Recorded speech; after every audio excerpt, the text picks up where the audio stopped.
유로파리그 결승전, 손흥민, 10년 만에 수건을 풀다. 손흥민 선수의 오랜 수건이 현실이 되는 순간입니다. 토트넘 호스퍼가 유로파리그 결승전에서 맨체스터 유나이티드, 맨유를 물리치고 지긋지긋한 무관의 굴레를 벗어던졌습니다. 손흥민 선수 또한 프로 경력 최초로 우승컵을 품에 안는 영광을 누리게 되었습니다. 지금부터 이 역사적인 승부의 흐름을 상세히 전달해드리겠습니다.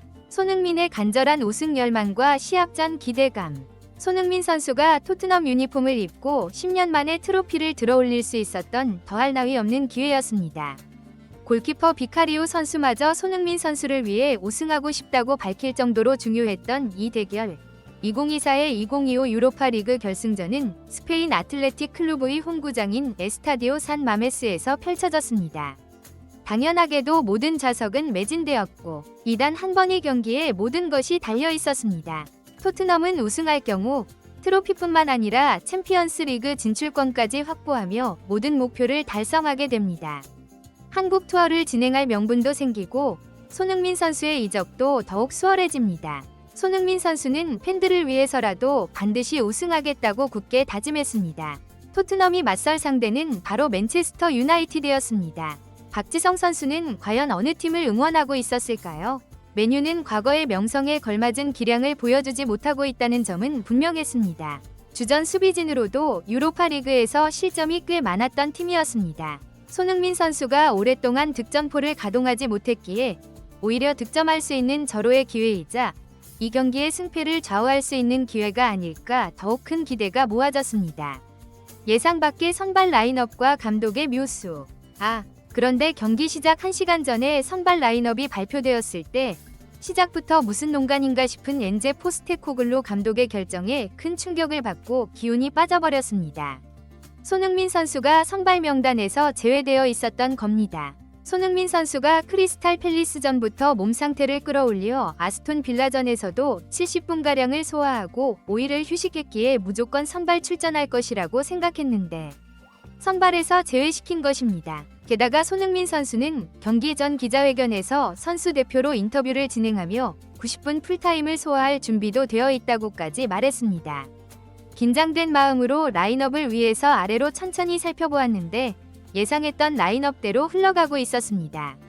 비카리오 골키퍼, 페드로 포로, 크리스티안 로메로, 미키 반 더 베르흐, 데스티니 우도기, 파페 사르, 로드리고 벤탄쿠르, 브레넌 존슨, 마노르 솔로몬, 그리고 손흥민 선수가 아닌 히샬리송 선수였습니다. 신경 쓰이는 부분은 있었습니다. 이 경기가 선발 출전이 더 큰 의미를 갖겠지만 이 중요한 경기가 흐름상 90분 풀타임을 소화하기 어렵고 만약 선발 출전했다가 교체될 경우 경기 종료 시 벤치에서 결과를 받아들여야 하는 모습이 다소 아쉬울 수 있다는 점입니다. 그리고 또 한 가지는 이 경기가 연장전을 고려해야 하기 때문에 손흥민 선수가 90분을 뛰더라도 연장전까지는 절대로 소화할 수 없다는 점도 사실입니다. 엔제 포스테코글루 감독의 의도는 마지막을 더 중요하게 생각한 것 같았습니다. 그렇다면 이제 손흥민 선수가 몇 분에 출전할지가 관건인데 이는 경기 상황에 따라 달라질 수밖에 없을 것입니다.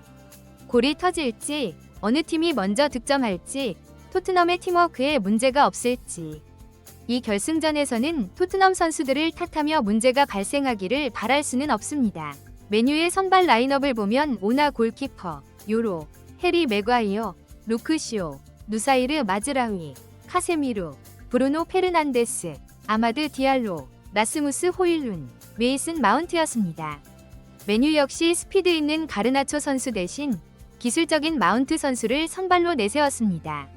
결승전은 골을 넣는 것보다 실점을 최소화하기 위해 신중하고 수비에 더 집중하는 경향이 있기에 어쩌면 이 경기는 어느 팀이 먼저 실수를 저지르느냐가 승패의 갈림길이 될 것입니다. 토트넘은 확실히 모든 선수들이 수비에 능하다는 장점이 있었습니다. 결승전에서는 경기력 자체가 아무런 의미가 없습니다. 골을 넣고 승리하기만 하면 되는 것입니다. 전반전 토트넘의 선제골 장렬. 맨유는 초반부터 점유율을 높게 가져갔습니다. 맨유의 왼쪽 윙어 아마드 디알로 선수가 날카로운 드리블로 토트넘 수비를 흔들어 놓기도 했지만 딱 거기까지였습니다. 양팀 모두 위협적인 득점 찬스는 없었습니다. 어떻게든 파울을 유도하여 세트피스로 골을 만들겠다는 의지가 양 팀에게서 엿보였습니다. 전반 10분, 토트넘에게 먼저 기회가 찾아왔습니다. 존슨 선수의 압박이 성공하여 페널티 박스 안까지 침투했고 날카로운 컵백이 나왔습니다. 이어서 사르 선수의 발리 슈팅까지 이어지며 위협적인 순간을 만들어냈습니다. 메뉴도 한 차례 결정적인 찬스를 잡았습니다. 아마드 디알로 선수가 오도기 선수를 제치고 슈팅 찬스를 만들었는데 그 순간은 정말 골이 들어간 줄 알았습니다. 하지만 아쉽게도 골대를 벗어났습니다. 정말 간담이 서늘했습니다. 하지만 딱 거기까지였습니다. 아마드 디알로 선수가 경고까지 받게 되면서 토트넘이 원하는 대로 흘러갔고 점유율도 밀리고 패스 성공률도 매우 낮았지만 전반 40분 토트넘의 선제골이 터졌습니다. 미드필더 사르 선수와 벤탄쿠르 선수가 멋진 호흡을 보여주었고 사르 선수가 크로스를 올렸는데 그 공이 페널티 박스 안에서 혼전 끝에 골로 연결된 것입니다. 처음에는 누가 득점했는지 알 수 없었는데 주인공은 존슨 선수였고 사르 선수가 올린 공이 루크쇼 선수의 몸에 맞고 굴절된 것을 존슨 선수가 발을 갖다 대면서 아슬아슬하게 골망을 흔든 것입니다. 처음에는 자책골로 인정되었으나 최종적으로 존슨 선수의 골로 기록되었습니다. 살짝 스쳤나 봅니다. 앞서 언급했듯이 경기력이 어떻든 기록상 슈팅이 3개밖에 되지 않았지만 긴장감이 넘쳤고 이렇게 1대0으로 토트넘이 전반전을 앞서 나가게 되었습니다. 전반전 종료 휘슬이 불릴 때는 손흥민 선수가 그라운드에 나와 선수들을 격려하며 사기를 북돋아주기도 했습니다. 경기 중에도 손흥민 선수가 몇 차례 화면에 비춰졌습니다. 전반전 메뉴가 더 공격적이었던 탓인지 평점으로는 메뉴 선수들이 더 높았고 토트넘은 존슨 선수와 비수마 선수가 7점대 평점을 기록했습니다. 후반전, 손흥민의 투입과 토트넘의 견고한 방어.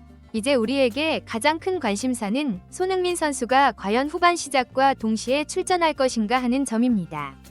당연히 모두가 이를 바랐지만 엔제 포스테코글루 감독은 선발 라인업을 그대로 유지했습니다. 오히려 앞서 나가고 있고 수비적으로 더 안정적인 상황이었기에 명분은 충분했습니다. 후반전이 시작되자마자 메뉴의 일방적인 공격으로 경기가 진행되었습니다. 하지만 메뉴의 공격은 정말 무기력했습니다. 토트넘전에서 늘 그랬던 것처럼 득점하기가 매우 어려워 보였습니다.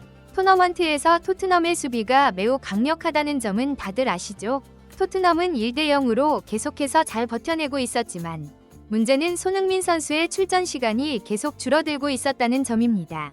히샬리송 선수가 엄청난 활동량으로 수비 가담까지 해주고 있어서 뭐라고 하기도 난처했습니다. 6분, 손흥민 선수가 마침내 그라운드를 밟습니다. 히샬리송 선수가 체력적인 한계에 도달했다며 스스로 교체를 요청할 정도였습니다. 그만큼 많이 뛰긴 했습니다. 손흥민 선수는 유로파리그 결승전에서 약 30분간 뛸 수 있게 되었습니다. 손흥민 선수가 활약하기도 전에 토트넘은 가슴 철렁한 순간을 맞이했습니다. 메뉴의 세트피스 상황에서 비카리오 선수와 동료가 호흡이 맞지 않아 골대가 비었고 상대의 헤딩 슈팅의 실점 위기라고 생각했지만 반더 베르흐 선수가 몸을 날려 걷어내는 슈퍼 세이브를 선보였습니다. 정말 이 경기의 영웅은 반더 베르흐 선수라고 해도 과언이 아닐 정도였습니다. 손흥민 선수는 우선 골이 필요한 것이 아니라 수비 가담을 통해 실점을 막는 것이 더 중요했고 메뉴가 공격하다가 공을 빼앗기면 손흥민 선수에게 분명 기회가 찾아올 것이었습니다.